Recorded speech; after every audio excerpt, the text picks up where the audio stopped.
On va venir directement sur cette table ronde. Günther Pauli a déjà commencé à répondre, bien entendu, à la question centrale qui est posée par la table ronde aujourd'hui.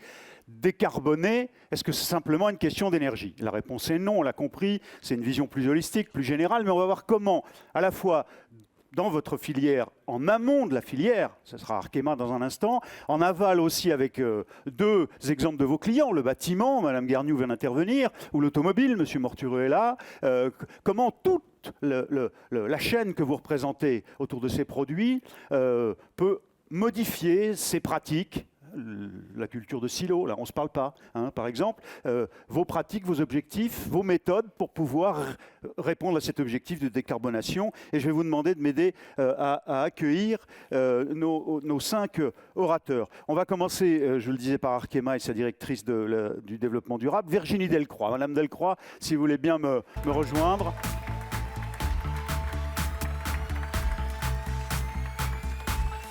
Ravi de vous accueillir. On verra dans un instant sur la politique RSE d'Arkema. Avec nous, donc, je vous le disais, c'est vos clients, c'est l'aval en quelque sorte. Catherine Guerniou,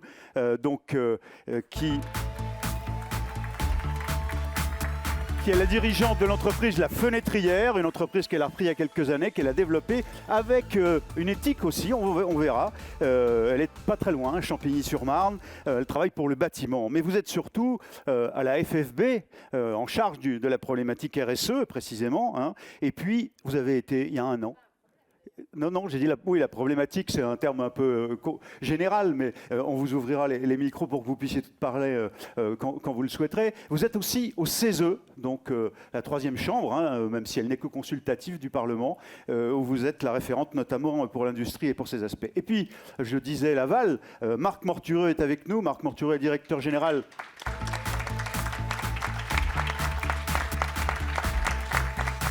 de la filière automobile et mobilité. Vous êtes polytechnicien, vous avez été au ministère de l'Industrie, notamment Monsieur Norme, en quelque sorte. Vous avez été au cabinet de Luc Châtel quand il était ministre. Donc vous connaissez aussi bien les questions, alors qui peut être une problématique de la relation avec les pouvoirs publics, mais c'est pas ça qu'on va traiter avec vous aujourd'hui. C'est pour dire que vous avez un spectre très général et vous serez peut-être celui d'entre nous ici qui est au plus proche des pouvoirs publics, je dirais, qui les connaissait en tout cas.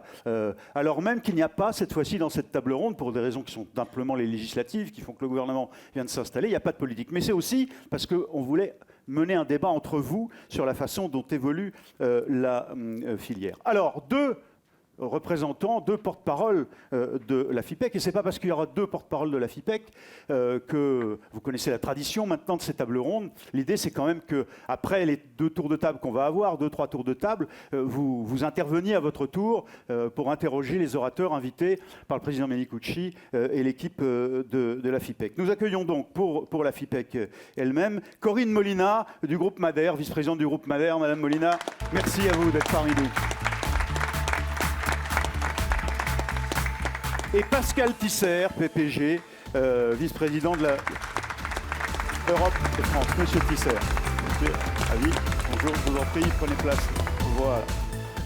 Merci infiniment. Alors, on est sur la décarbonation, mais on ne peut pas non plus faire abstraction du contexte général, qui est en train de tout changer. C'est bien sûr le climat.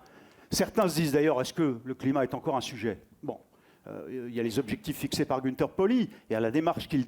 Mais est-ce que le climat est encore un sujet dans le contexte de la guerre, qui est quand même l'enjeu du moment, hein, avec ce que ça suscite comme conséquence sur les prix, sur les matières premières, bon, et puis la pandémie. Bon. Après vous avoir présenté les uns et les autres, je vais commencer avec vous, Madame Delcroix, peut-être alors l'amont. On vient de parler de crackers. Hein, ça a dû vous sensibiliser, et puis tout le monde ici, mais ce sont des éléments que vous connaissez. Arkema, d'un mot, et puis peut-être du coup la politique RSE d'Arkema, en quelques mots si vous voulez bien. Merci, bonjour à tous et à toutes. Donc Arkema est un acteur des matériaux de spécialité, fort de 20 000 collaborateurs dans le monde, dont un peu plus de 7 000 en France, présent dans 55 pays, plus de 150 usines dans le monde. Et nous avons une stratégie de développement autour de 3 segments très complémentaires les uns des autres. les adhésifs que l'on va retrouver dans de nombreuses applications, l'isolation de l'habitat, les assemblages dans les domaines tels que l'automobile ou encore l'électronique, et puis dans l'emballage en général. Deuxième segment, les matériaux avancés qu'on va retrouver dans des applications de très haute performance, telles que l'impression 3D, telles que le médical, telles que les énergies bas carbone. Et puis enfin, un troisième segment, les coatings, donc les revêtements que vous connaissez bien à la FIPEC. Et on va retrouver donc nos produits dans des matériaux de décoration murale et dans toute application technique de revêtement. On peut dire que vous êtes un chimiste. C'est votre nature. Nous initiale. sommes chimistes de spécialité. Ouais. Voilà. Donc les spécialités, c'est à peu près dans toutes les industries aval. Nous servons toutes les industries aval.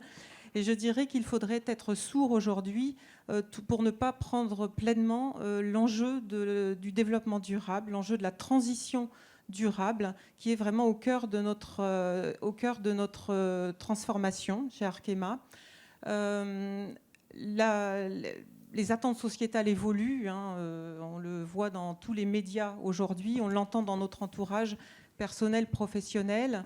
Les législateurs transcrivent actuellement de façon assez intense, et c'est notamment via le Green Deal européen, le Pacte vert européen, essaie de transcrire ces attentes sociétales et ces nécessités de transformation.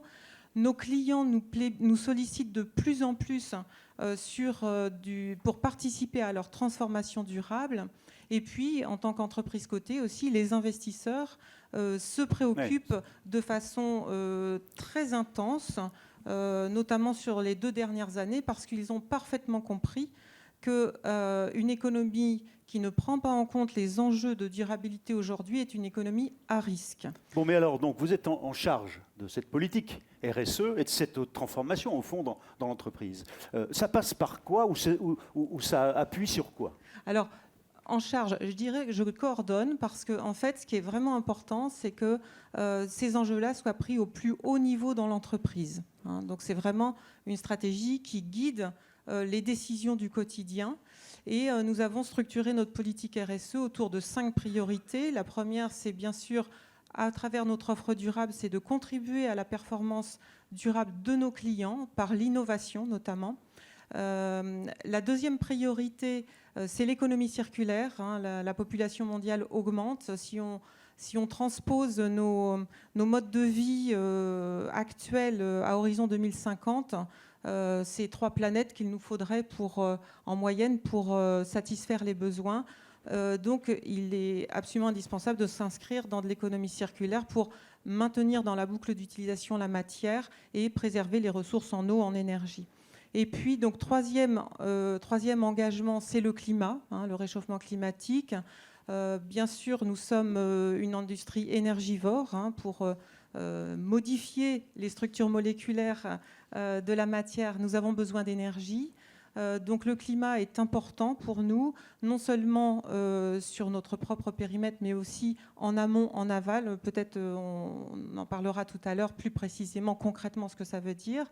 Donc vous voyez que ces 3 priorités sont des enjeux de grande transformation pour le modèle d'affaires. Monsieur Poli parlait de modèle d'affaires tout à l'heure et il a parfaitement raison. C'est vraiment une transformation du modèle d'affaires. Et puis au-delà de ça, bien sûr, la sécurité des personnes, la sécurité des procédés, la réduction de l'impact environnemental sont des recherches, sont des axes permanents de recherche d'excellence. Et puis je n'oublierai pas non plus le volet social qui est très important pour embarquer toute notre chaîne de valeur dans une attitude responsable. Alors, on aura évidemment une discussion sur les solutions, toutes ces solutions que vous mettez en œuvre ou que vous voulez mettre en œuvre et les évolutions que ça peut demander dans la relation entre vous, de l'amont à l'aval. Je voudrais après la présentation de chacun d'entre vous, qu'en même temps, vous répondiez tous déjà à une première question. Le niveau de sensibilisation aujourd'hui. Au fond, certains...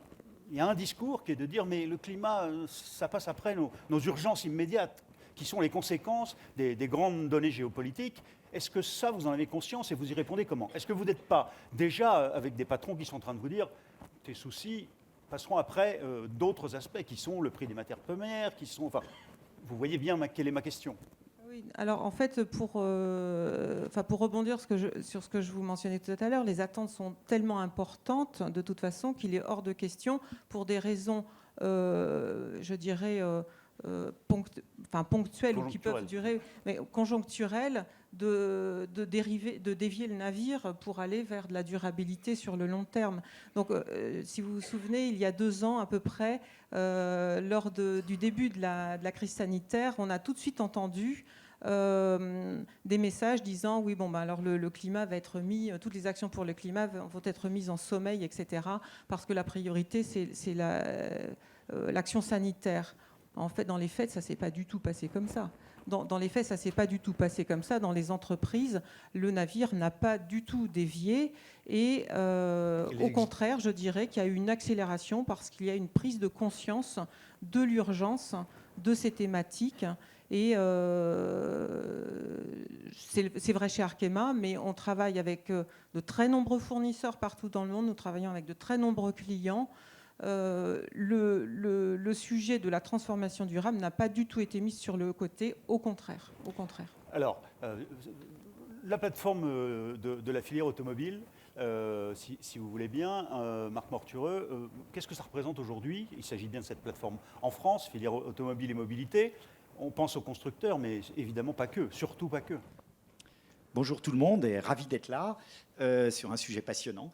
La plateforme automobile, effectivement, c'est à la fois les constructeurs, Renault, Stellantis, Renault Trucks, Toyota, qui est présent également en France, mais c'est aussi tous les grands équipementiers qu'on connaît bien, les Michelin, les Faurecia, Plastic Omnium, Valeo, et c'est les 4000 entreprises PME de la filière qui travaillent intégralement ou partiellement pour l'automobile, qui sont plus ou moins heureux en fonction des situations, puisque, comme vous le savez, c'est une filière qui est aujourd'hui en pleine transformation. Et je dirais d'ailleurs, on vit une période qui est à la fois honnêtement difficile, mais qui est absolument fascinante, en même temps, par tout ce qui se passe. Et pour répondre à la question de savoir si la crise actuelle est haute et de nature...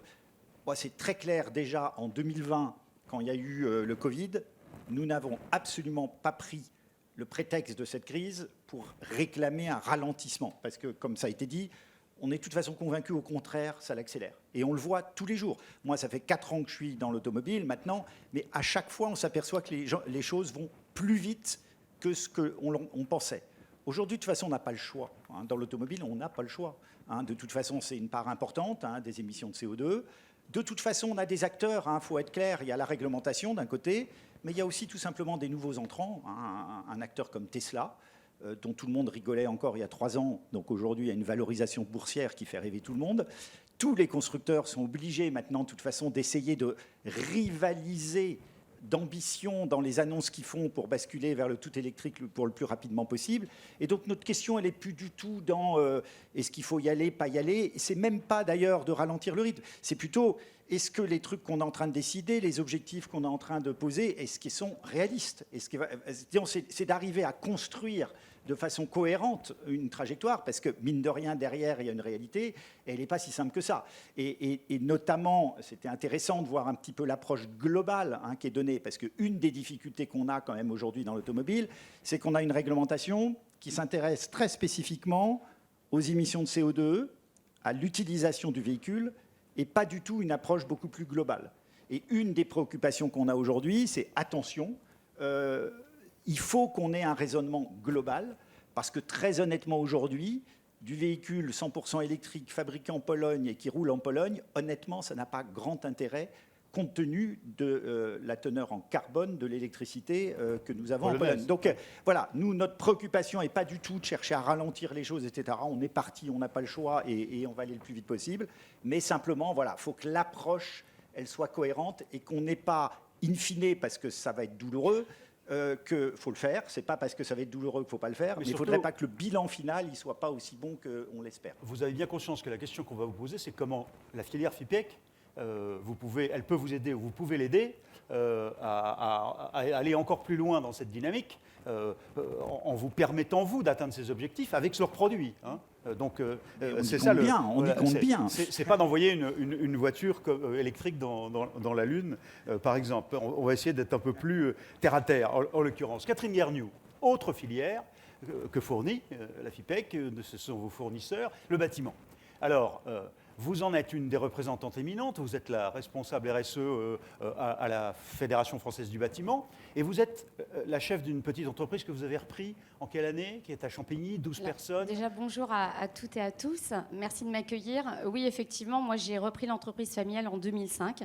Donc j'ai un petit peu quand même d'expérience dans le monde de la menuiserie. Donc on est un petit fabricant, hein, puisqu'on fabrique entre 20 et 25 fenêtres par jour, sur mesure pour les professionnels du bâtiment. Plus de 2 millions de chiffre d'affaires, voilà, 12 salariés. Voilà, exactement. En région parisienne, ce qui est rare. Et on travaille en économie circulaire et sur le modèle du circuit court. Et ça, je l'ai développé il y a déjà plus d'une dizaine d'années. C'est vrai qu'on n'en parlait pas réellement, on ne mettait pas ces termes. Mais aujourd'hui, en fait, ça prend tout son ampleur. Et par rapport à la question que vous posez, je pense que c'est vraiment systémique. On s'aperçoit que si on en est à ces résultats aujourd'hui, hein, de problématiques de matières premières, des augmentations de prix, on s'aperçoit aussi que c'est dû à des problèmes climatiques, c'est dû à des problèmes de migration de personnes, c'est dû à des problèmes de guerre. Et tout ça, pourquoi ? Pour de la ressource. Donc on a vraiment je ne sais pas si parmi vous, mais je sais que Philippe, que je connais bien, est très impliqué dans ces enjeux. Est-ce que vous avez fait votre fresque du climat ?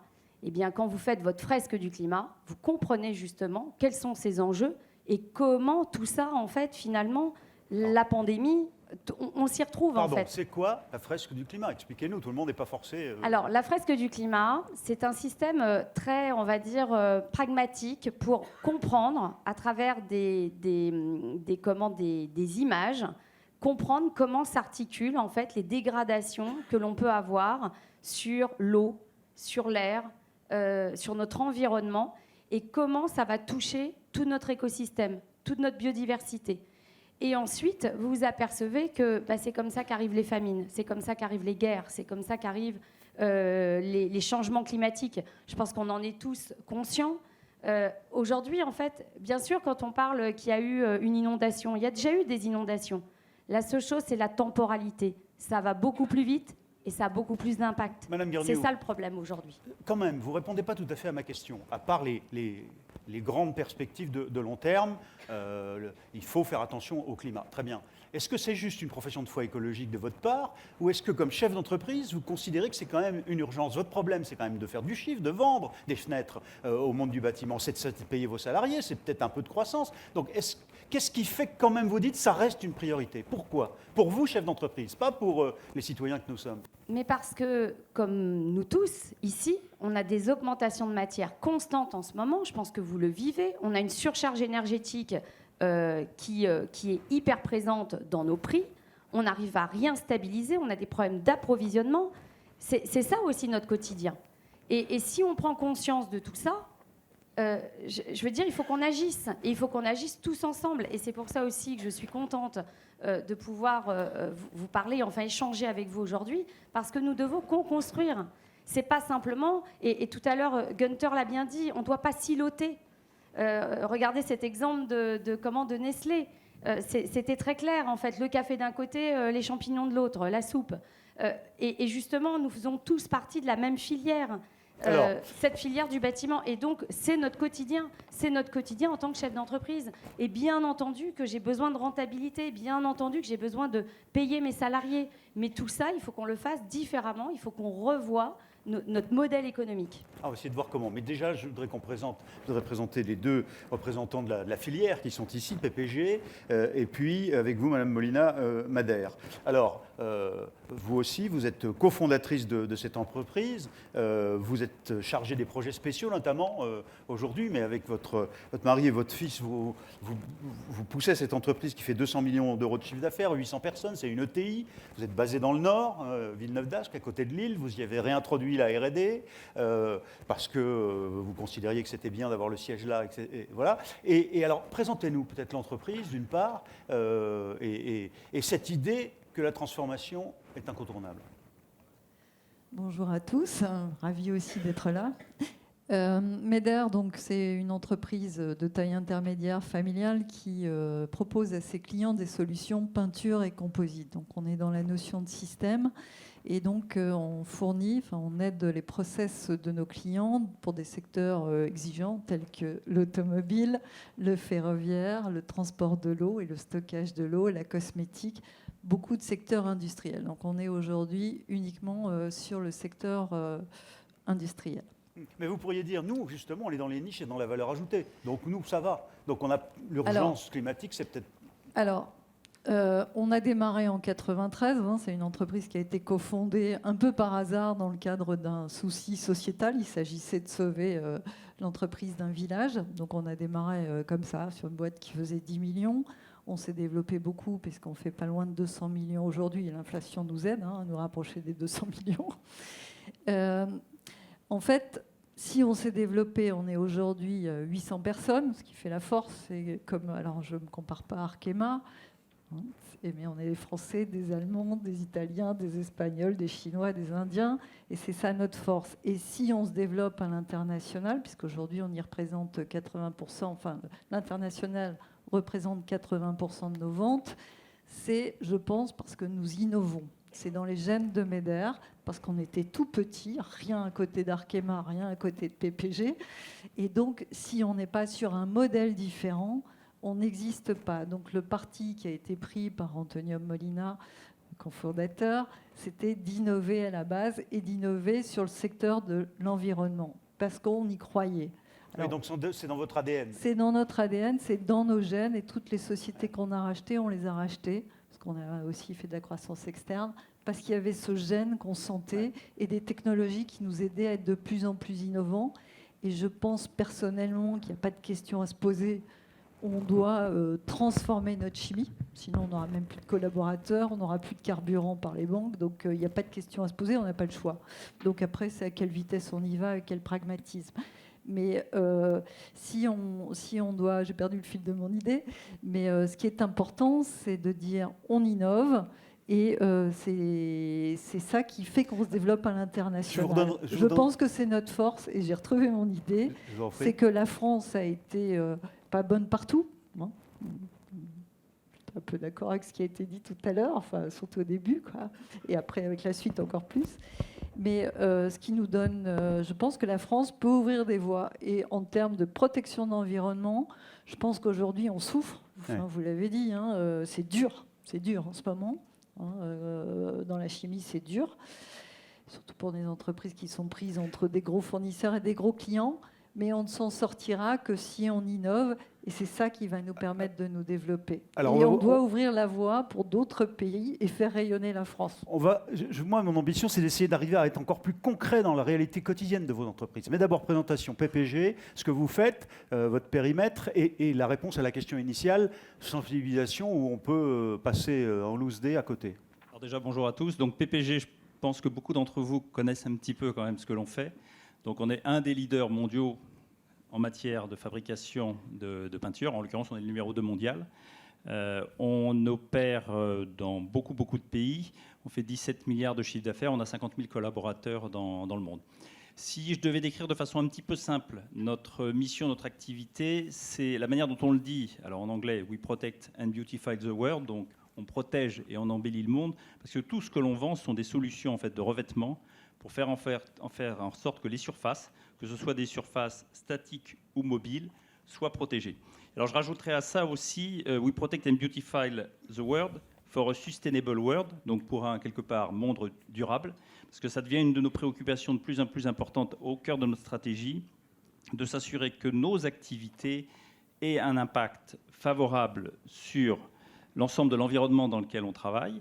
Et aujourd'hui, en tant qu'acteur de la chimie, en tant que fabricant et vendeur de peinture, il est clair qu'on a beaucoup de choses à faire. Alors, après, peut-être pour être un tout petit peu plus concret, en France, donc on est leader sur le marché français. Bon, vous connaissez un certain nombre de nos marques. Vous avez entendu parler de Seigneurie, de Guittet, de Sigma. Je vais garder les meilleurs pour la fin. Vous connaissez Ripollin, vous connaissez le verbe ripolliner. Ça fait un petit peu le buzz ces derniers temps, donc on était ravis, quelque part, que l'ensemble de notre filière et de notre profession soit mis en avant avec ces très belles marques, qui sont des marques produites en France. On appartient à un groupe international, mais effectivement, notre production est localisée.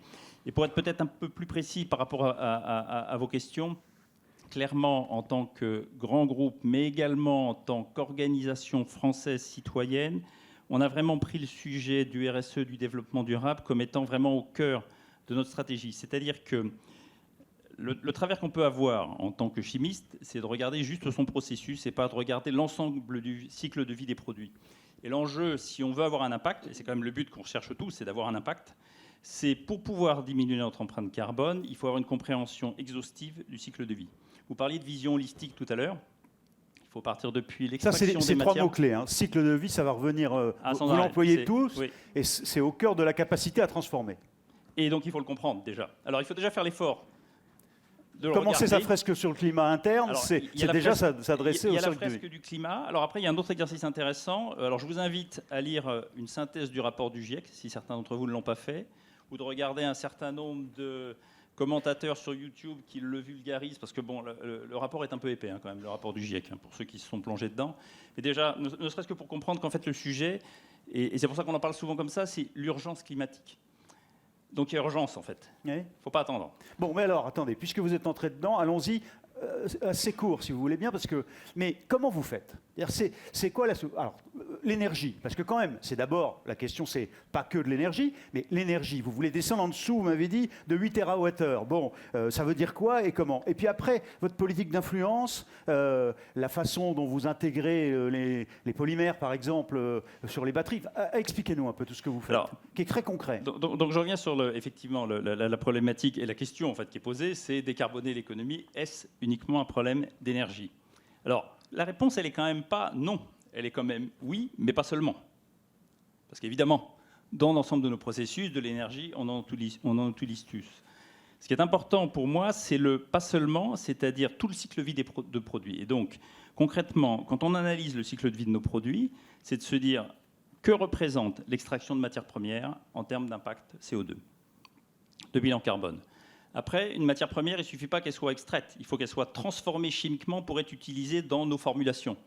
Et donc, c'est très énergivore. Après, une fois qu'on a acheté cette matière première, on la fait entrer dans nos usines, on a notre cycle de production, on a nos produits finis. C'est à nouveau énergivore.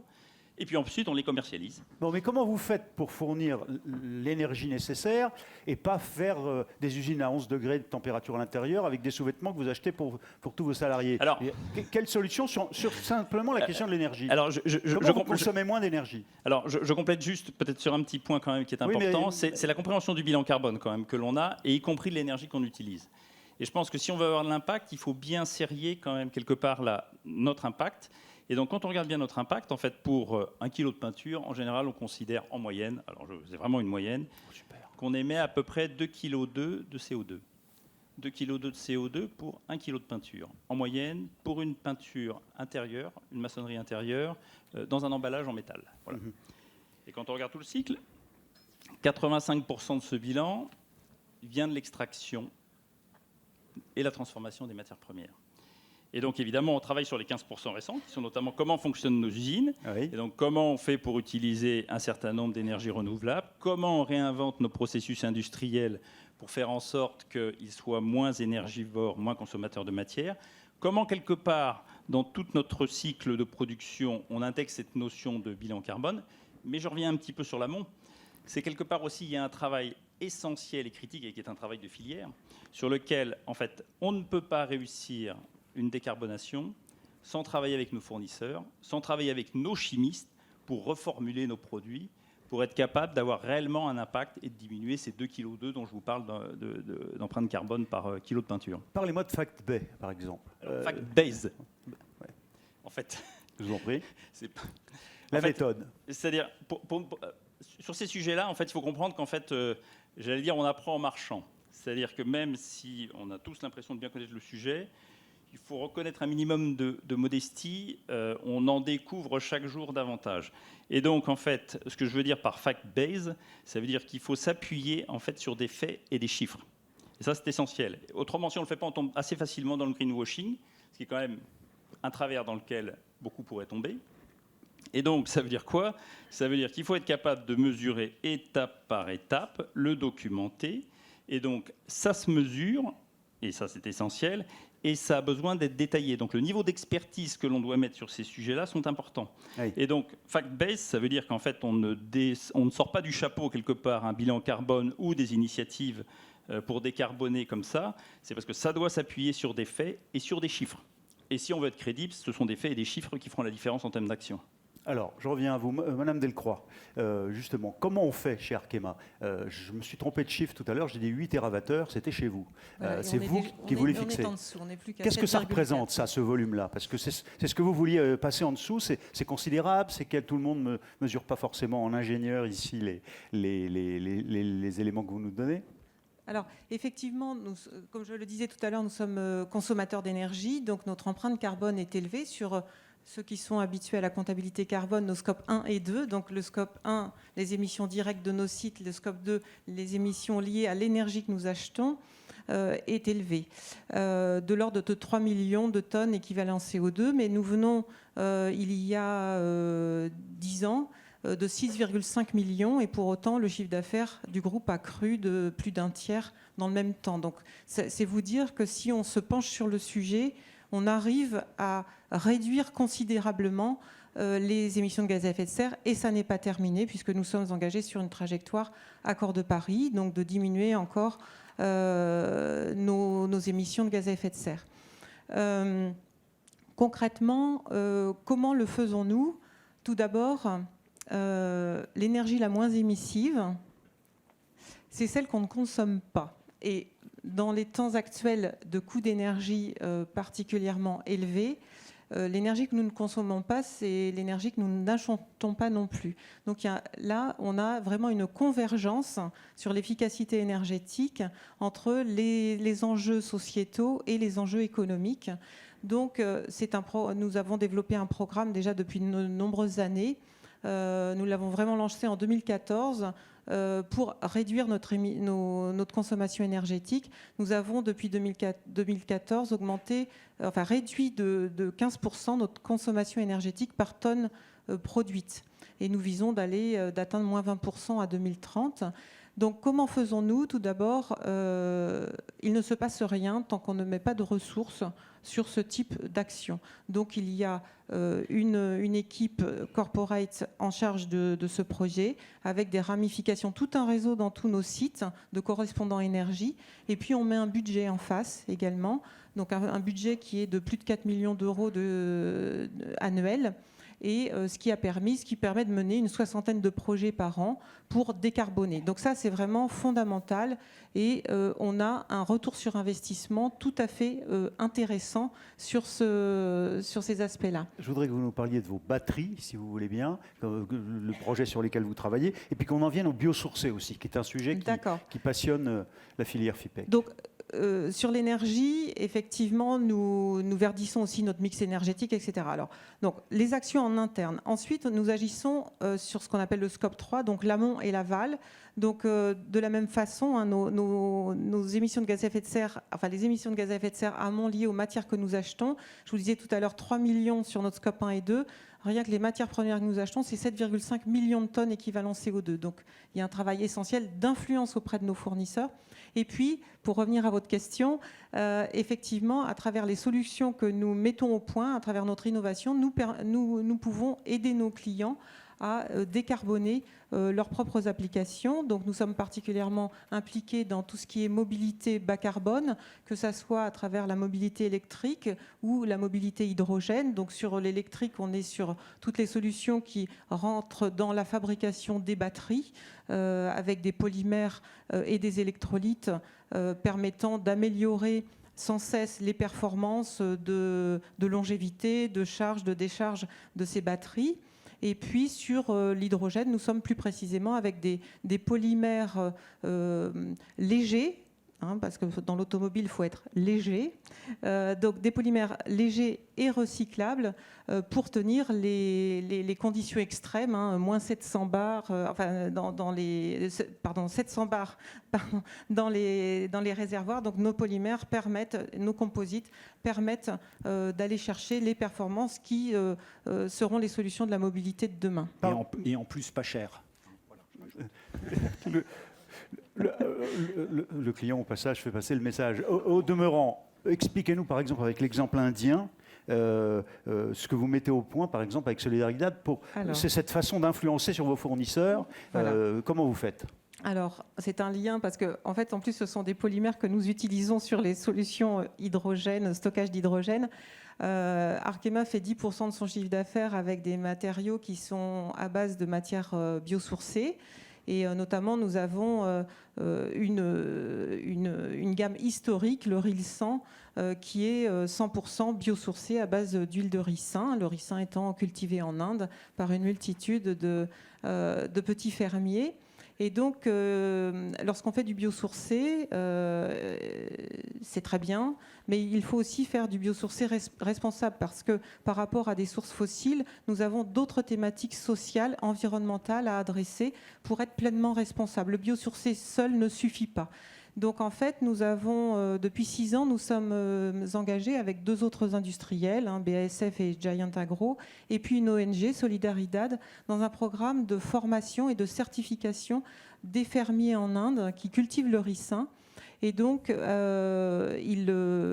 sont formés, ils s'engagent, ils mettent en place des bonnes pratiques sociales, donc bien évidemment, pas de travail forcé, pas de travail des enfants, de la sécurité, et aussi des impacts environnementaux, pas de pesticides, de moins en moins de fertilisants, de moins en moins d'eau.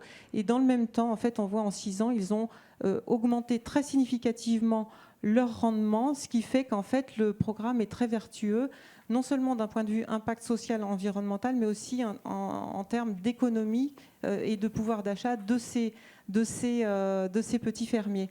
Donc c'est vraiment quelque chose quand on évolue vers du biosourcé, il faut aussi avoir la conscience et les programmes qui vont pour faire du responsable. Bon, mais alors, comment c'est possible de dialoguer avec ces fournisseurs, notamment de la filière FIPEC, pour pouvoir améliorer, au fond, vos propres produits ? Vous, dans le bâtiment, où sont vos exigences ? Qu'est-ce que vous attendez d'eux dans leur transformation ? Et comment vous faites ?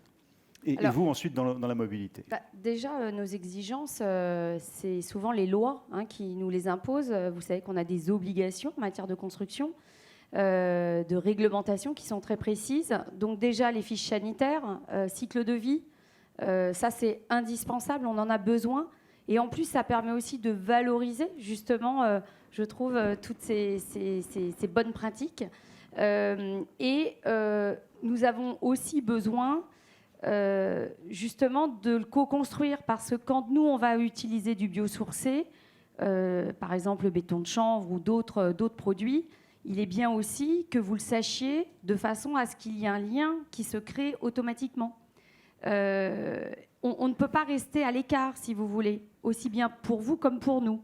Donc c'est vraiment toute notre filière entière qui doit aller vers ce mouvement. Mais je pense qu'on le dit tous, enfin voilà, et vous l'avez bien compris, tout ce qu'a dit juste avant Gunther Pauli aussi va dans ce sens. Mais voilà, on a besoin de fiches techniques qui nous permettent aussi de nous mesurer le bilan carbone de nos constructions. Parce qu'on le sait, le bâtiment est très énergivore. Il est très énergivore à la consommation, à la production, à l'utilisation. Et donc, nous devons être aussi plus efficients. Ça va aussi par la formation, ça va aussi par l'usage, comment bien utiliser les produits.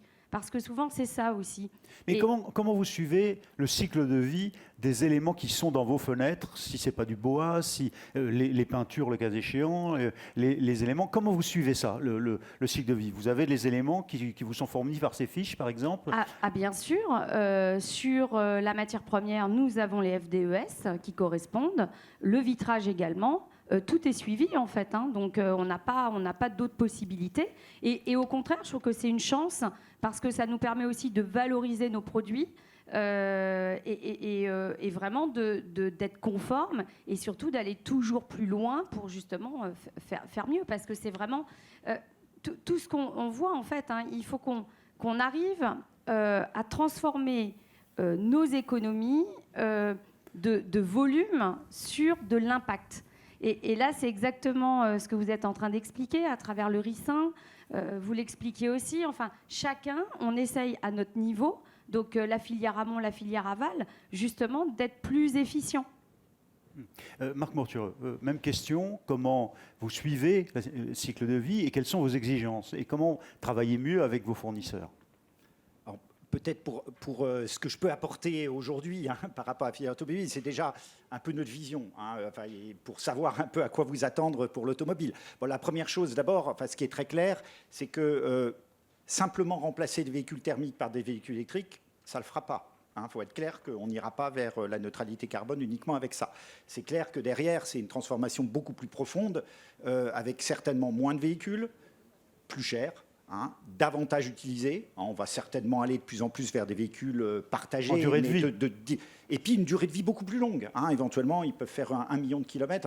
Grâce à tous les efforts qui ont été faits par tout le monde et certains ici, c'est vrai qu'aujourd'hui, on a des véhicules qui intrinsèquement peuvent durer beaucoup plus longtemps. Donc ça, c'est juste une parenthèse.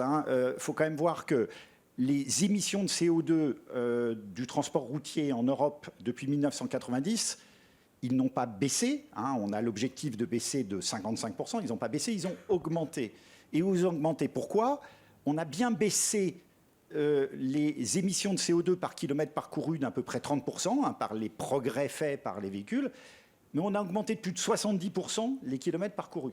Donc on voit bien que la question, elle est beaucoup plus globale que ça. Alors après, pour la filière automobile, 80% des émissions aujourd'hui, c'est l'usage du véhicule. C'est pour ça que la première priorité, c'est effectivement d'aller basculer vers des véhicules dits zéro émission à l'usage. Et je dirais que par rapport à ça, il y a, sans parler évidemment du contenu de l'électricité qui est utilisée, on a la chance d'avoir 2 technologies. Gunther ne voulait pas de batterie, mais dans l'automobile, malgré tout, c'est quand même une solution. Les batteries, et puis par ailleurs l'hydrogène. C'est vraiment les deux. On voit bien que sur les usages intensifs, lourds, on sera plutôt vers l'hydrogène. Sur les véhicules particuliers, plutôt les batteries. La frontière, on verra bien comment elle évolue. Une des choses intéressantes quand même de la batterie, c'est que le rendement énergétique est très bon. Juste pour donner les ordres de grandeur, vous parliez de 7 ou 8 TWh. Globalement, c'est plus de 2000 TWh. Aujourd'hui, la consommation d'énergie, électrique, carburant, etc., ça va être divisé par 2 et même au-delà parce que le rendement énergétique de l'électricité utilisée dans une batterie est très bon. Donc ça, c'est quand même un aspect qui est plutôt assez positif. Alors, pour notre industrie, c'est clair que d'abord, il y a l'effet volume. C'est clair que depuis 3 ans, on est dans la panade, je dirais, avec des baisses de... Aujourd'hui, on est à plus de 30% de baisse par rapport au niveau d'avant-crise, au niveau du marché automobile. Ça risque de durer. Pour vous donner un ordre de grandeur, on produisait 2,2 millions de véhicules en 2019 en France. On est à 1,3 million. Ça risque d'être encore pire cette année. Pénurie de semi-conducteurs étant un des aspects, mais il y a évidemment tous les autres sujets qui interviennent également. Le président de la République émet, l'objectif de remonter à 2 millions de véhicules électrifiés donc en 2030. Pourquoi pas? Nous, on dit chiche. Ça demande plein de conditions, mais en tout cas, nous, on est plutôt dans cette stratégie. Là où il peut y avoir un intérêt, on voit bien qu'il y a quand même des baisses de volume sur certains domaines, c'est qu'il y a des nouvelles chaînes de valeur. Évidemment, dans tout le domaine des batteries. En amont des batteries, justement, l'électrochimie, on aimerait bien pouvoir attirer aussi des acteurs en France, ne serait-ce parce qu'on a de l'électricité décarbonée. Et c'est une des difficultés qu'on a aujourd'hui, c'est que les réglementations n'encouragent pas beaucoup le fait, dans les implantations, de choisir les lieux où l'énergie est la plus décarbonée, ce qui est un peu dommage pour nous, parce que c'était en tout cas un atout important pour la France d'avoir de l'électricité décarbonée pas trop chère. C'est le pas trop cher est en train de bouger, mais en tout cas, ça faisait partie des choses. Donc ça, c'est déjà donner un peu de visibilité sur des créneaux possibles sur lesquels certaines de vos entreprises peuvent éventuellement se positionner par les nouvelles activités qui vont se développer. Bon, mais sur leurs propres produits aussi, ils peuvent aller sur certains de ces aspects-là, mais peinture, colle par exemple, qu'est-ce que vous attendez d'eux en matière de transformation aussi, d'organisation et de produits? Est-ce que, je ne sais pas, moi, demain, des colles pourraient remplacer les rivets de telle manière qu'on fait baisser le poids des voitures enfin, ça, c'est pour les produits. Et puis en termes d'organisation et de dialogue avec vous pour la continuité du cycle de vie, sur quoi il faut bosser? Alors, l'école, oui, enfin, tout ce qui va aller vers l'allègement des véhicules est une problématique qui va être encore plus importante aujourd'hui parce que, justement, la gestion de l'énergie et du véhicule électrique, il faut être le plus sobre possible, donc c'est important. Alors, on est toujours dans des injonctions un peu contradictoires, puisque, à côté de ça, on va de plus en plus vers l'économie circulaire, le démontage. Bon, et l'école, c'est pas toujours évident. On a le problème des substances chimiques qui peuvent un jour être interdites parce que trop toxiques ou ceci ou cela, et ça rend compliqué du coup la réutilisation des produits, etc. etc. Donc on est dans un processus un peu permanent autour de ça. Je dirais le dialogue de la filière, soyons honnêtes, la filière automobile, c'est une filière qui est super dure. Et comme c'est un produit qui est extrêmement complexe, il faut être assez clair que c'est très, très optimisé, flux tendu, etc. Et puis, c'est rang 1, rang 2, rang 3, etc. Et que c'est vrai que là-dedans, on a un mouvement global où on voit bien que l'industrie automobile a plutôt l'habitude, les constructeurs, ils s'adressent à leur rang 1, ils leur demandent les trucs qui répondent à des cahiers des charges, qui répondent à la réglementation, qui soient le moins cher possible, puis après à eux de se débrouiller sur toute la chaîne. On voit bien qu'aujourd'hui, ce modèle, il a un peu ses limites. On l'a vu sur les semi-conducteurs, finalement, une assez grande méconnaissance par pas mal de constructeurs de la réalité du fonctionnement des semi-conducteurs. Et on voit bien aujourd'hui qu'il y a un mouvement à s'intéresser de plus en plus à regarder un peu l'ensemble de la chaîne. Et puis, on aura besoin de toute façon de plus en plus de traçabilité sur toute une série de sujets, y compris évidemment le CO2, l'empreinte carbone des produits, des pièces, des composants, etc. Enfin, tout ça fait partie de cette tendance. Après, voilà, c'est un ensemble extrêmement vaste, extrêmement complexe, et je pense qu'effectivement, c'est tous ensemble qu'on réussira brique par brique à aller vers cette trajectoire de neutralité carbone. Alors, question à toutes et à tous, mais plutôt à Mme Molina et M. Tisser, pour voir dans la filière où sont, à votre avis aujourd'hui, les obstacles auxquels vous devez faire face et les solutions à travers les transformations que vous menez. Madame Molina, les obstacles, qu'est-ce que vous voyez comme obstacles et vous êtes en train, vous avez lancé un plan qui s'appelle Evolve 2025, c'est ça? C'est un plan de transformation de Madère. Oui. Alors, en fait, Madère, compte tenu de ses gènes, a été très présent jusqu'à présent sur le scope 2 et le scope 3, donc à l'intérieur de Madère, et surtout sur le cycle de vie du produit et la consommation chez nos clients. Donc ça, on a toujours été présent en avance, et notamment aujourd'hui, ce qui va nous aider sur les consommations d'énergie chez nos clients dans les process, parce que quand on n'est pas dans le architectural, forcément, on a besoin de machines et d'électricité pour appliquer nos produits ou de gaz, d'énergie fossile. Donc, on est très présent là-dessus. Et on s'est dit que ce n'était pas suffisant. Et donc, pour moi, ce qui est important, c'est qu'on mesure. C'est ce qu'on a dit ici autour de la table. C'est-à-dire qu'à un moment, il y a beaucoup de croyances. Enfin, c'est compliqué, la décarbonation. Et on parle de biosourcé. On a eu un échange il n'y a pas très longtemps avec des designers automobiles. Donc je pense que ce qu'il faut, c'est vraiment former, sensibiliser et mesurer. Parce que si on ne mesure pas, on peut se dire une solution de recycler, de produits recyclés. C'est ce qu'expliquait... moi, je ne suis pas ingénieur. Je suis comme monsieur Poli, pas ingénieur. Donc j'écoutais avec attention lors de cet événement avec les designers automobiles un de nos ingénieurs qui me disait, mais on a essayé des produits recyclés, mais finalement, le bilan, il est pire qu'un produit pétrosourcé. Pourquoi? Donc, parce qu'il y a un moment dans la chaîne des consommations d'énergie, enfin de carbone, qui sont plus fortes. Ouais. Donc, à un moment, il n'y a pas d'autre solution que de chiffrer et de mettre un indicateur. Alors, c'est lourd pour une entreprise comme la nôtre. C'est tellement lourd qu'on s'est dit, on ne peut pas faire ça tout seul. On n'a pas les grosses équipes. Et donc, on a décidé... Julien Molina, qui est notre fils, et donc nouvelle génération, c'est lui qui mène la transformation, qui était passé docteur en chimie, école de commerce, qui a commencé avec des projets de transformation RSE. Aujourd'hui, il a une direction. Donc, je vous rejoins complètement. Il faut que ce soit incarné au plus haut niveau. Et une des premières décisions qu'il a prises quand il a pris le manche en janvier en pleine tempête, c'est de dire on se fait accompagner par un cabinet extérieur parce il faut embarquer les équipes. Donc, il faut que ce soit porté en haut, mais il faut embarquer les équipes et il faut des aides parce que c'est quand même une pratique qui est nouvelle. Pour nous, savoir mesurer un impact carbone, ça ne se fait pas comme ça. Il faut des bases de données que nous n'avons pas, etc. Donc on est en train de faire ce travail qui est compliqué. Je pense que nos équipes sont à 97% et les 3 derniers pourcents semblent être assez douloureux. Et ça, il faut le faire. Et on commence à le faire aussi avec certains de nos clients, donc à petite échelle, de se dire on est capable de fournir de chiffrer l'impact carbone des produits. Donc, on a décidé d'embarquer, d'appeler ça Evolve. Donc, Evolve, ça veut dire on embarque tout le monde, 2025, et de se faire accompagner. Alors, pour répondre à votre autre question, quels sont les freins ? On a déjà le frein des habitudes. Ça coûte cher. Non, c'est même pas ça. C'est-à-dire qu'aujourd'hui, d'abord, le premier frein, c'est quand même la crise. Enfin, il faut quand même se dire les choses. En ce moment, on gère beaucoup de choses entre les pénuries matières, les secteurs qui baissent leurs commandes. Donc, ça veut dire que quand même dans les entreprises, il faut ramer en ce moment pour s'adapter. Ça secoue. Donc, c'est comme sur un bateau. Là, on est à la manœuvre pour s'adapter en permanence. Et ça, c'est quand même le premier frein aujourd'hui. Ça ne nous aide pas à accélérer notre transformation. Deuxième frein, c'est nos équipes, nous, en mettant, c'est le poids des habitudes.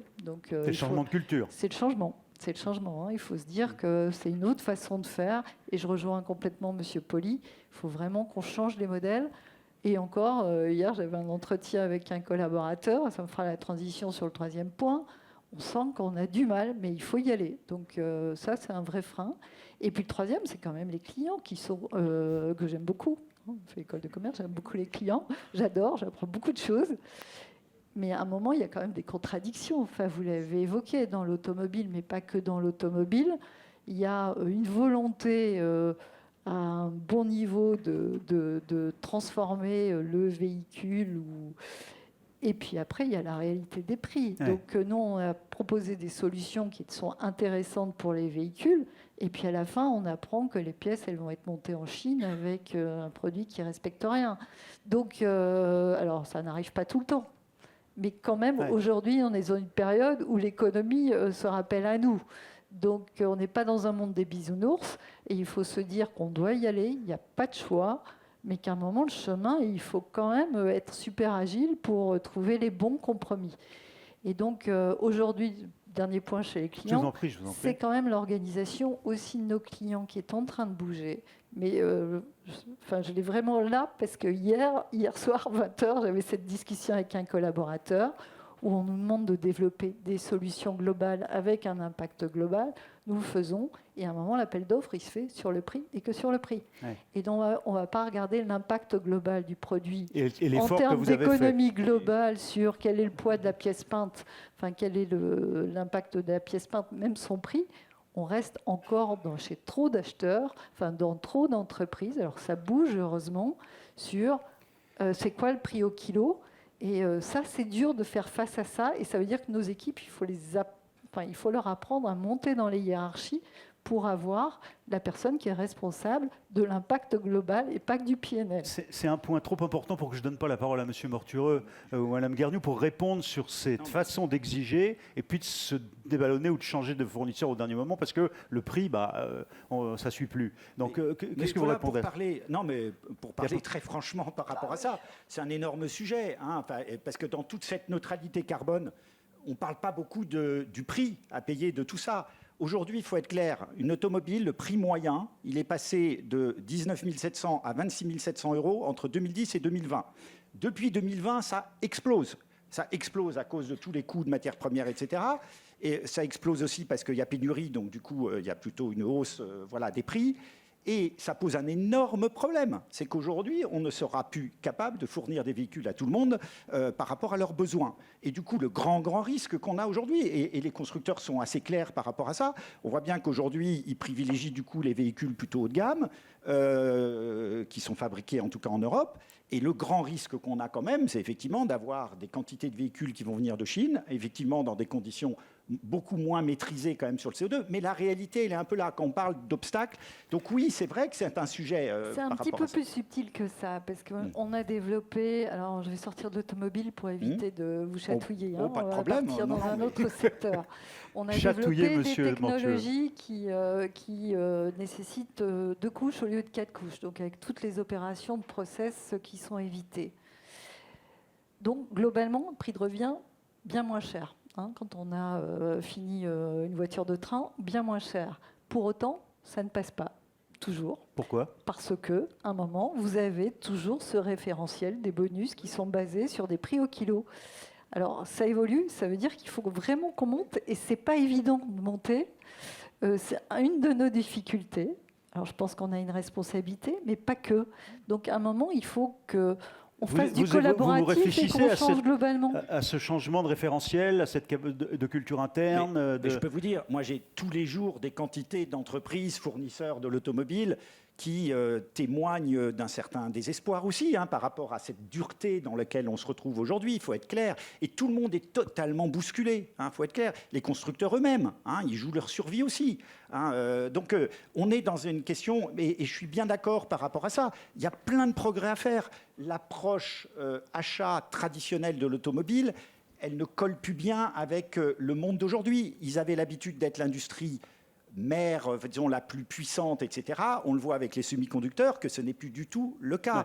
Donc Madame il y a Guerniaud, besoin de complètement revoir effectivement ces approches-là. Le bâtiment, ces approches à lui sont pas toujours plus vertueuses. Non, tout à fait, mais je crois que c'est vraiment, et là on en a la démonstration, c'est une chaîne de valeur, et donc c'est tout le monde en fait qui doit s'embarquer. On le voit, effectivement, il y a des augmentations de prix, et nous à la fédération, on est très actifs aussi auprès de la maîtrise d'œuvre, auprès de la maîtrise d'ouvrage, auprès des différents donneurs d'ordre, les bailleurs sociaux, parce que c'est tout le monde de la sphère, l'économie du bâtiment, qui doit prendre conscience aussi de ces augmentations, parce que pas plus tard que la semaine dernière, je parlais avec un collègue qui justement avait eu des augmentations de matière, travaille en sous-traitance avec un grand groupe, et le donneur d'ordre était d'accord pour augmenter les prix. Eh bien l'intermédiaire, le grand groupe, lui, n'a pas voulu bouger les prix. Donc là aussi, je pense que c'est une responsabilité de chacun, c'est une responsabilité de toute la chaîne de valeur, parce que ce n'est pas normal que d'un côté, donc les fournisseurs, l'entreprise a justement fait l'effort le donneur d'ordre également, et que l'intermédiaire, eh bien en fait, a pris le delta. Donc c'est aussi ça la réalité du terrain, et je pense qu'il faut savoir aussi le dire. Alors tout le monde, bien entendu, ne procède pas de la même façon, mais il faut jouer le jeu, et sinon on n'y arrivera pas. Donc c'est vraiment toute la chaîne de valeur. Et je pense qu'aujourd'hui quand même, les médias nous aident plutôt bien, parce qu'en fait, à travers les différents, on est très sollicité sur tout ce qui est matières premières, les augmentations et ainsi de suite. Et en fait, ils font voir quand même que tout augmente. Il y a l'inflation, il y a vraiment cette prise de conscience. Et donc, moi, je le vois, je travaille avec des artisans du bâtiment, beaucoup de tout corps d'État. Malheureusement, souvent, on est obligé de leur faire part quasiment tous les mois d'augmentation de matière. Les fenêtres augmentent. Eh bien, ils le savent, parce qu'à côté de ça, il y a aussi vous, la peinture, il y a les carreleurs, tout le monde augmente. Monsieur Tissert. Mais il y a un moment, ça va limiter, et moi, ce que j'ai peur, et je pense que vous avez aussi cette peur, c'est tout simplement que ça va peut-être bloquer, à un moment, tout simplement, la construction. Alors, la question des obstacles, oui. Et puis Madame Delcroix, je vous invite. Les obstacles et les transformations que vous opérez au sein d'une entreprise plus grande comme la vôtre, mais au sein de la filière, pour essayer de répondre à ces obstacles. Sur les obstacles, pour moi, il y a 2 éléments clés. Il y a un premier élément qui fait que le contexte aujourd'hui, qui est un contexte excessivement inflationniste, est à la fois une opportunité, parce qu'en fait, malgré tout, toutes les crises, c'est les moments où on se transforme. Donc, et ça nous force à s'accélérer. Sauf que, évidemment, dans cette transition décarbonisation, décarboner, la reformulation est quelque chose de critique. C'est-à-dire que l'obstacle que l'on peut avoir, c'est que est-ce qu'on est capable de reformuler nos produits avec des impacts carbone très différenciants en maintenant les caractéristiques techniques, qualitatives qu'attendent nos clients et à prix comparable. Et donc l'enjeu de recherche et de Vous venez de développement... définir l'équation de base à laquelle vous êtes tous confrontés. Et vous savez que dans une équation, plus il y en a connu, plus en général, ça devient difficile à résoudre. Et oui. Donc c'est quand même un des gros, pour moi, challenge ou obstacle. Alors après, c'est une opportunité en fonction de la manière dont on alloue ses ressources. Mais néanmoins, c'est quand même un bel obstacle. Parce que réussir, en fait, cette équation un peu diabolique, mais en même temps qui serait vertueuse à partir du moment où on y arrive, c'est quand même apporter à nos clients des solutions comparables, donc les mêmes caractéristiques techniques en termes de produits, tout ça avec un impact carbone complètement différencié. Et donc, pour moi, l'obstacle, quand même l'opportunité, c'est la science. C'est-à-dire que le plus on fera travailler nos R&D, le plus on investira sur ces sujets-là, le plus on considérera que c'est une priorité par rapport à d'autres choix d'investissement, le plus on arrivera à avoir un impact. Et donc c'est pour ça que je tourne l'obstacle en opportunité. Alors après, évidemment, je parle au nom de PPG, on a 4500 chercheurs dans le monde. Ça aide un petit peu aussi, il faut le reconnaître. Oui, mais malgré tout... quand Mme Molina nous dit, ça demande énormément de ressources. Ah mais c'est clair, c'est clair. Ça en demande, ressources humaines et moyens choix. Financiers. Mais il faut le faire. Je pense que aussi, ce dont on est tous conscients, c'est que il y a cette notion d'urgence et puis il y a cette notion de contrainte. C'est qu'on en a parlé tout à l'heure, il y a un nouveau gouvernement, il va y avoir une nouvelle politique écologique qui va être mise en place. Donc il va y avoir un certain nombre de choses qui vont arriver, peut-être qu'on ne voit pas venir, peut-être qu'on voit venir. Enfin, et d'ailleurs, le FIPEC joue un rôle majeur en la matière pour évidemment évaluer tout ce qui va se passer. Mais on a plutôt intérêt à être proactif et justement faire ces arbitrages de choix d'investissement en investissant sur la science, donc la recherche et le développement, plus que de subir le législateur qui va venir avec son côté coercitif, éventuellement avec des visions un tout petit peu dogmatiques, ça peut arriver, et donc se retrouver en rétropédalage à devoir suivre une norme plutôt que d'avoir pris proactivement le sujet. Et je pense que c'est notre responsabilité en tant qu'industriel, en tant que chimiste, d'y aller proactivement parce qu'il y a urgence. Donc j'entends 3 solutions. 1, la science. 2, donc la R&D. Et 3, précéder les règles qu'on va nous imposer. Oui, et l'allocation de les ressources. suggérer. Alors, je complète. L'allocation de ressources, c'est-à-dire que vous pouvez décider d'investir dans des campagnes promotionnelles. Magnifique. Très bien. Mais est-ce que c'est ce qu'il faut faire aujourd'hui? Est-ce qu'il vaut mieux pas réallouer des ressources sur autre chose? Oui. Au même titre qu'on a mis beaucoup de moyens sur des transformations digitales. Pour réfléchir à ces investissements. Et donc il faut savoir, enfin décider c'est renoncer. Hein. Donc à partir du moment où on décide de s'y mettre, c'est qu'il va falloir renoncer à autre chose. Et donc, mais c'est des sujets prioritaires et qu'il faut prendre de la sorte. Et donc pour moi, mon propos aussi, et pour quelque part l'ensemble des adhérents de la FIPEC, parce que c'est quand même un sujet qui nous préoccupe tous, c'est que c'est un sujet qui doit être pris sérieusement. Et dans l'échange qu'on avait eu, on avait utilisé un terme qui était une couche de nappage. Donc c'est pas une couche de nappage en fait, la transformation c'est au cœur énergétique. De l'objet. Et donc c'est vraiment au cœur de la manière dont on conçoit nos produits. On parle d'éco-conception. Ça veut dire que c'est un critère. Et aujourd'hui, nous, dans notre activité, quand on émet du carbone, il n'y a pas de coût en face de ça.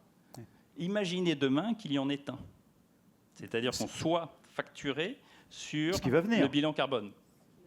Qui viendra sans doute. Alors, Madame Delcroix, un mot avant que je passe la parole à la salle pour vous interroger tous. On va nous rester un quart d'heure pour ça. Obstacles et transformation. Oui. Vous avez parlé de la transformation, mais les obstacles, global, collectivement. Oui, très rapidement, effectivement. Donc, on le constate, hein, la tâche est immense. Il faut garder une grande humilité parce que c'est un cheminement, hein, toute cette transformation durable. Mais l'humilité ne doit pas empêcher le volontarisme parce qu'il y a urgence tout de même. Donc, moi, je dirais en termes d'obstacles, et alors je suis saisie par l'alignement de nos propos tous, on est tous vraiment très interdépendants. Hein. Ça, c'est tout à fait clair, quel que soit le secteur, quelle que soit la taille de l'entreprise, nous dépendons vraiment les uns des autres.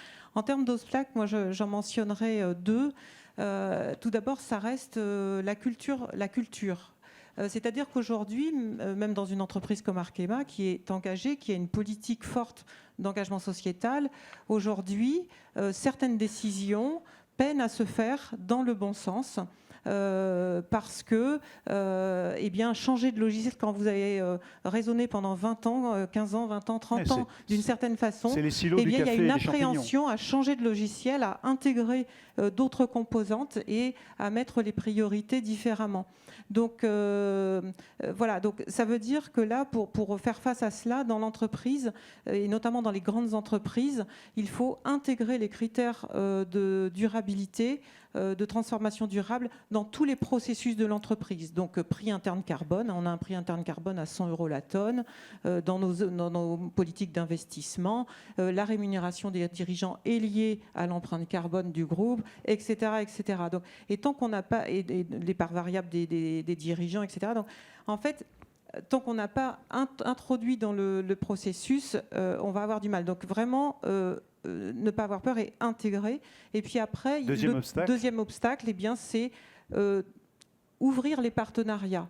Parce qu'on voit que, notamment sur l'économie circulaire, sur la décarbonation, eh bien, ce ne sont pas les schémas d'hier qui vont faire la réussite. Donc il faut travailler différemment, pas simplement fournisseur-client, mais construire de nouveaux schémas, innover et construire de nouveaux schémas organisationnels qui vont permettre cette transformation. Donc il faut oser faire différemment. C'est intéressant parce que vous citez comme obstacle, quand vous le définissez, c'est une solution. Que, oui, parce que je suis exactement comme sur l'on mentionne. C'est d'autant je plus préfère pertinent, voir les opportunités. Enfin, il y a les opportunités et les risques, mais je suis convaincue que si on prend vraiment le sujet à bras-le-corps ensemble, il y a plus d'opportunités que de risques. Non, mais de toute façon, juste pour compléter, c'est quand même sur les solutions qu'on doit travailler avant tout. Bien sûr, non, mais ça. Et donc, effectivement, c'est de voir les opportunités comme solution. Que l'obstacle était d'emblée, comme vous-même vous l'avez fait d'ailleurs, présenté comme une solution, et c'était sincère. En tout cas, je l'ai perçu comme tel. Alors, Jacques Menicucci et tous vos mandants ici, qui voudraient commenter, apporter un élément de complément, un désaccord, une question aux orateurs qui se sont exprimés ici, ou est-ce que, avant le déjeuner, je comprends, mais on va y arriver. Vous avez peut-être eu suffisamment d'éléments et suffisamment de réponses. Mais tout de même, vous avez là une magnifique opportunité de rajouter votre propre analyse à la situation que vous êtes tous en train de vivre, ou de questions que j'aurais oubliées ou que nous aurions oubliées pendant le débat. Non ? Là-bas, je vous en prie. Merci. Bonjour, Hugues Lebetter, je suis président de DAV France Caparol.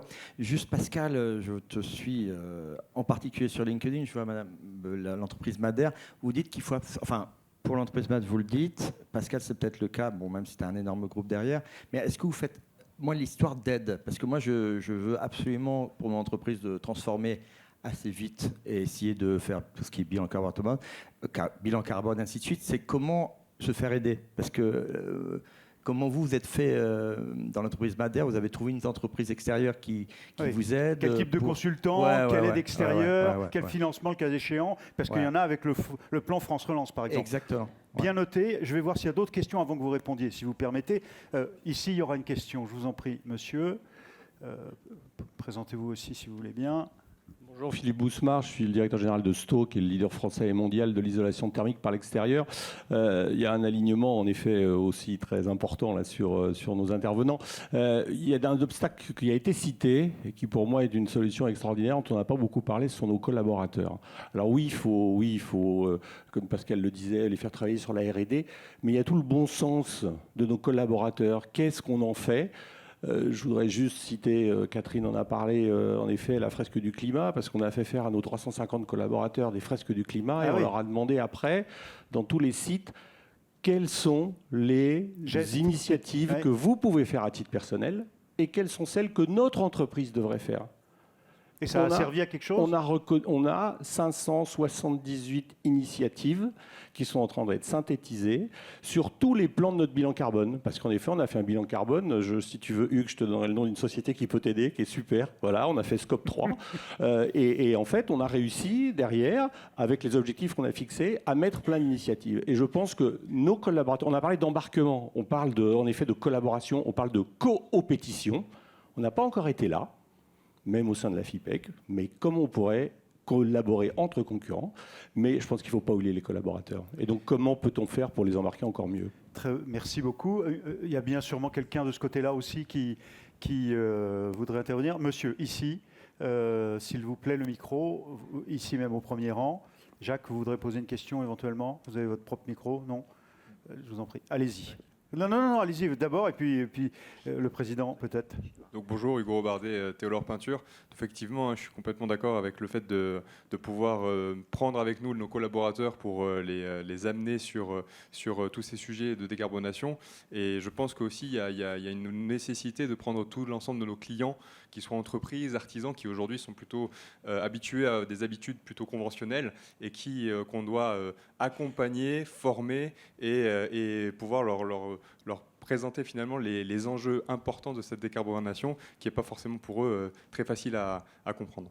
Ça veut dire changer les modes de communication au sein de la chaîne de valeur, quoi. Hein, en tout cas, je reprends. Jacques, vous voulez...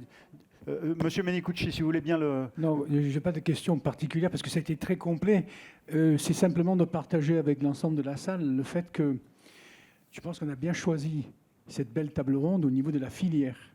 Les personnes qui sont intervenues sont de très grande qualité et ont pu, de façon non frontale, mais en partage de filière, très clairement exprimer une volonté commune d'aller dans le sens qu'il faut vers la décarbonation. Et ça me fait très plaisir. Il est évident que nous avons beaucoup de boulot, quelle que soit la taille des entreprises. PPG, à sa façon de bosser, c'est une grosse puissance et c'est très intéressant de voir comment PPG a pris le problème, mais également Madère, c'est formidable. Et puis derrière, les utilisateurs, j'ai quand même un peu l'impression que même si la filière est importante et qu'on doit tous être tournés vers la décarbonation, on n'a pas le choix en plus. Hein. On n'a pas le choix, il faut le faire. Je pense qu'il faut inclure plus que jamais les jeunes générations qui, de toute façon, sont tout à fait dans ce tempo. Les jeunes, maintenant, 25, 30, 35 ans, sans passer pour des paumés, ils ont vraiment envie qu'on aille dans ce sens-là. Donc, il faut qu'ils nous accompagnent, absolument. J'ai quand même un peu l'impression qu'il y a beaucoup de travail à faire sur toute la chaîne, toute la filière, mais qu'en très amont, au-dessus de nous, formulateurs de peinture, il y a, au niveau de l'empreinte carbone, encore plus d'efforts à faire et qu'on a besoin de ce soutien-là de gens aussi importants et valeureux que Arkema, par exemple. Alors, voilà. Sur ces points, communication au sein de la chaîne de valeur, les clients, les faire changer d'état d'esprit, les collaborateurs, aller puiser leurs idées, et puis les aides. Très important, la première question. Madame Molina. Alors, je veux bien commencer. Et une phrase de conclusion pour chacun d'entre vous, on va conclure la table ronde. Monsieur de Sto a parfaitement raison. Et il faut... nos collaborateurs, c'est la première richesse. Et je sais que dans notre cas... Alors qu'on lançait cette démarche avec Utopie, on a eu des Utopie, propositions. c'est les consultants qui vous aident, c'est les consultants qui nous aident. Et je reviendrai après sur les aides ou pas d'aide.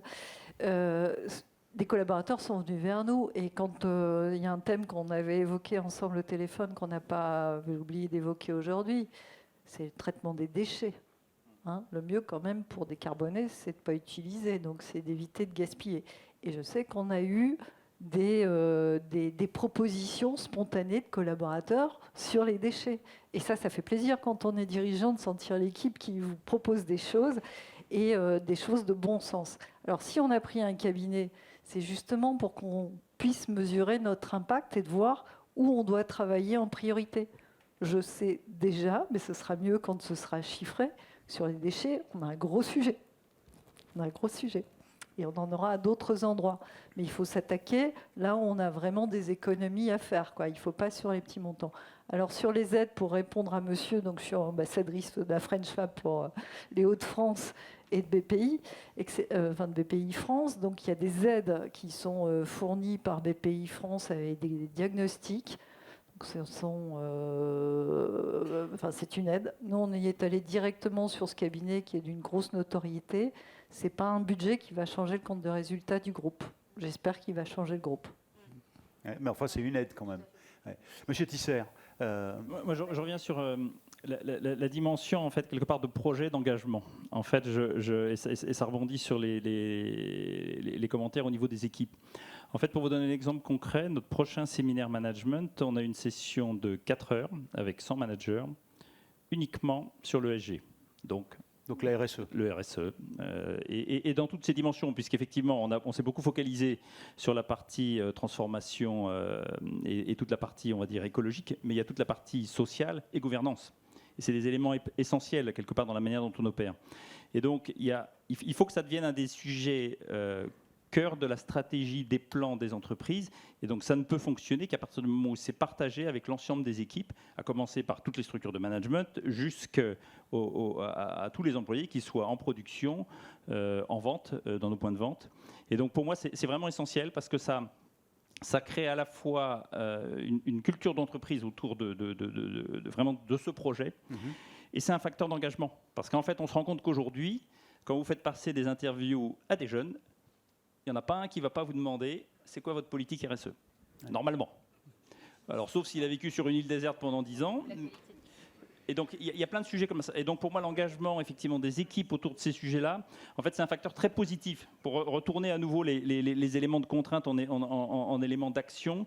À partir du moment où vous avez vos équipes avec vous sur ces sujets-là, il y a plein d'idées qui viennent, ça donne plein d'énergie et ça crée un projet d'entreprise. Et donc, ça nous donne les chances de réussir et donc d'avoir un impact. Parce que tout ça, c'est pour avoir un impact. Ce n'est pas pour faire du greenwashing, encore une fois. C'est pour baisser notre bilan carbone. Madame Guerniou, Monsieur Mortureux et Madame Delcroix, une phrase de conclusion en élément de réponse à ces questions, s'il vous plaît. Oui, moi je suis tout à fait d'accord. Vous voyez, moi je suis une PME, donc c'est vrai que vous êtes tous beaucoup des grands groupes, mais c'est pas parce qu'on est petit qu'on n'y arrive pas non plus. Et je pense que dans un premier temps, il y a la gouvernance.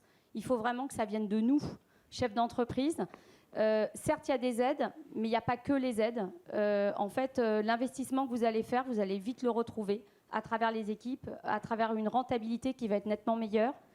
La raison d'être, notre raison d'être, c'est hyper important. On a parlé aussi beaucoup de décarbonation, mais n'oubliez pas non plus la biodiversité. Je pense que c'est quelque chose aussi qui va être primordial. Ce n'est pas uniquement je décarbone. Je vois aussi quel va être l'impact que je vais avoir sur le vivant. Et tout à l'heure, je pense que M. Poli nous a fait un exemple à la fin qui est magnifique sur le biomimétisme.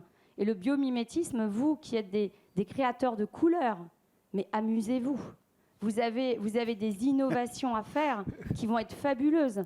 Donc, il est vrai que par rapport à la formation, par rapport aux artisans, on est encore loin de tout ça. Mais on n'est pas bête. Parce que nous aussi, dans le bâtiment, même le petit artisan, moi, en tant que fournisseur en menuiserie, j'essaye aussi de l'acculturer. Donc, en fait, c'est tout le monde qui devons s'acculturer en partant des grands, en partant des chercheurs, en partant des politiques, parce que tous ne sont pas non plus à légiférer à tour de bras. Il y a aussi des gens qui sont très impliqués. Et donc, je pense que c'est vraiment tous ensemble qu'on va réussir à le co-construire.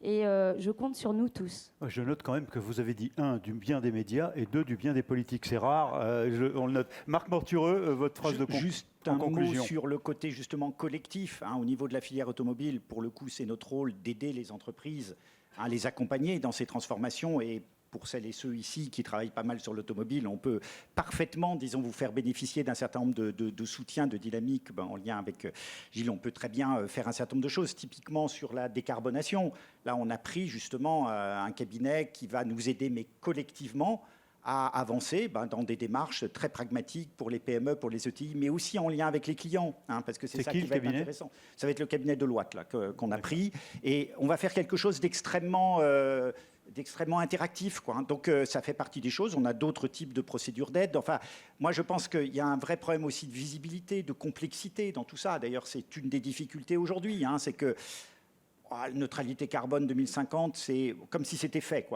Bon, or, honnêtement, même savoir ce que ça veut dire, c'est pas encore si simple que ça, quand on se ramène à l'échelle d'une entreprise, d'une pièce. Voilà, qu'est-ce que ça veut dire? Et c'est vrai que l'analyse de cycle de vie, on est tous d'accord, il faut aller vers ça, sauf que c'est super compliqué. Donc du coup, le politique, c'est compliqué, les choses qui sont complexes. Et puis notre dernier problème, c'est que le sujet, il est global, international, et que l'industrie automobile est devenue extrêmement internationale. Donc c'est aussi un peu toutes ces difficultés de la façon de mêler du volontarisme, parce qu'il en faut, et je pense que c'est plutôt bien que l'Europe cherche à plutôt montrer l'exemple dans le monde et à entraîner les autres. Et en même temps, il faut qu'elle fasse un petit peu attention à la façon de protéger ses intérêts, parce qu'il y a quand même des vrais risques aussi qu'on peut avoir de fuite de carbone, tout simplement. Madame Delcroix, le mot de la fin vous revient. Oui, merci, quel honneur. Mais alors effectivement, mener réellement une transition durable, c'est la seule façon d'attirer les meilleurs talents dans l'entreprise, et on en a besoin. Ça, je rejoins complètement les commentaires. C'est aussi se préparer aux évolutions réglementaires qui ne manqueront pas de s'appliquer à chacune de nos filières. Et c'est également par l'innovation ensemble, toujours partenariat ensemble, se comprendre, dialoguer pour comprendre les attentes les uns des autres sur toute la chaîne de valeur et mesurer. C'est la seule façon d'avoir sur étagère les solutions lorsqu'elles vont monter en puissance. Donc vraiment, ne pas attendre. C'est vraiment le message que je voudrais délivrer. Président Menicucci, je pense qu'entre Gunther Pauli et puis ce plateau que vous avez monté avec Teoman Bakoglu et Gilles Richard, le micro de M. Menicucci, si vous voulez bien, ça fonctionne, je pense, ça fonctionne. Ça fonctionne ? Oui, ça y est, on vous entend bien. C'était une super matinée. C'était une super matinée et je remercie bien sûr les participants de notre table ronde. On peut les saluer peut-être par quelques applaudissements. Ah oui.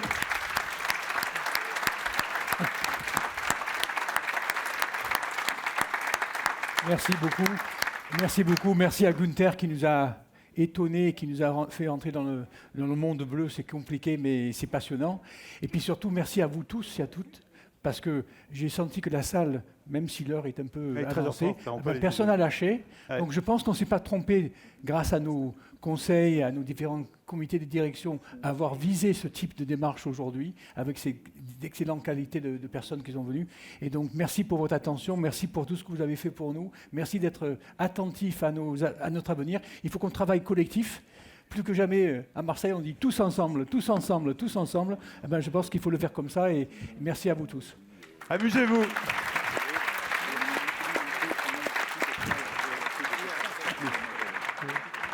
Marc.